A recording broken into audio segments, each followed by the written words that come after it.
ఇప్పుడున్న ప్రభుత్వాలు, ఇక్కడున్న పార్టీ, అటు టీడీపీ అయినా వైసీపీ అయినా బీజేపీకి బానిసలుగా మారి మన యువత భవిష్యత్తును, మన రాష్ట్ర భవితను తాకట్టు పెట్టారు. కాబట్టే రాజశేఖర్ రెడ్డి బిడ్డ ఈరోజు ఆంధ్రప్రదేశ్ రాజకీయాల్లో అడుగు పెట్టాల్సి వచ్చింది. తెలంగాణ నాకు మెట్టినిల్లు అయితే ఆంధ్రప్రదేశ్ నా పుట్టినిల్లు. తెలంగాణలో తెలంగాణ ప్రజల కోసం, పాలేరు ప్రజల కోసం ఆవిడ అక్కడ పార్టీ పెట్టి 4000 కిలోమీటర్లు పాదయాత్ర చేసి తెలంగాణ ప్రజలను ఉద్ధరిస్తానని చెప్పి, రాజశేఖర రెడ్డి బిడ్డనని చెప్పి, రాజశేఖర రెడ్డి గారి ఆశయాలు సాధిస్తానని చెప్పి అక్కడ ఏం చేసిందో తెలంగాణ ప్రజలు, ఆంధ్రప్రదేశ్ ప్రజలు కూడా చూశారు. అక్కడ ఆవిడకి 0% ఓటింగో లేదా 1% ఓటింగ్ ఉండేది.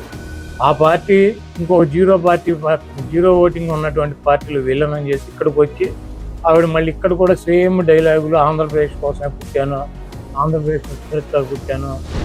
నా సొంత వాళ్ళు అనుకొని 3800 కిలోమీటర్ల పాదయాత్ర చేశాను.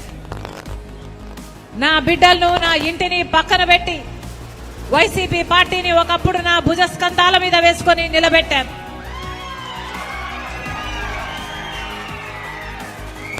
మనసు పెట్టి పనిచేశాను. నా రక్తం ధారపోశాను, నా చెమట ధారపోశాను. ఆవిడ పార్టీ కోసం కష్టపడ్డాను, పార్టీ కోసం ఇది చేశాను, అది చేశానని చెప్తాను. ఆవిడ డెఫినెట్గా వైఎస్ఆర్ కాంగ్రెస్ పార్టీ కోసం, జగన్మోహన్ రెడ్డి గారి కోసం, రాజశేఖర రెడ్డి గారి కోసం, ఆవిడ కుటుంబం కోసం ఆవిడ కష్టపడి ఉండవచ్చు. అయితే ఆవిడ 2014 ముందు 2012లో జగన్మోహన్ రెడ్డి గారు జైలుకి వెళ్ళినాక సెప్టెంబర్లో పాదయాత్ర చేసింది. ఆవిడ 4000 కిలోమీటర్లు నడిచానంటండి. అప్పుడు వైసీపీ అధికారంలో వచ్చింది. ఆవిడ నడిచినప్పుడు 2014 నుంచి 2019 దాకా ఎలక్షన్ జరిగినటువంటి 20 రోజులు తప్పించి ఆవిడ ఎక్కడన్నా వైఎస్ఆర్ ఆంధ్ర రాష్ట్ర ప్రజలకు ప్రత్యేక హోదా రావాలని, పోలవరం ప్రాజెక్టు రావాలని, బిడ్డలకు ఉద్యోగాలు రావాలని, ఈ ప్రజలకు మేలు జరగాలని ఈరోజు రాజశేఖర్ రెడ్డి బిడ్డ ఆంధ్రప్రదేశ్ రాజకీయాల్లోకి అడుగుతుంది.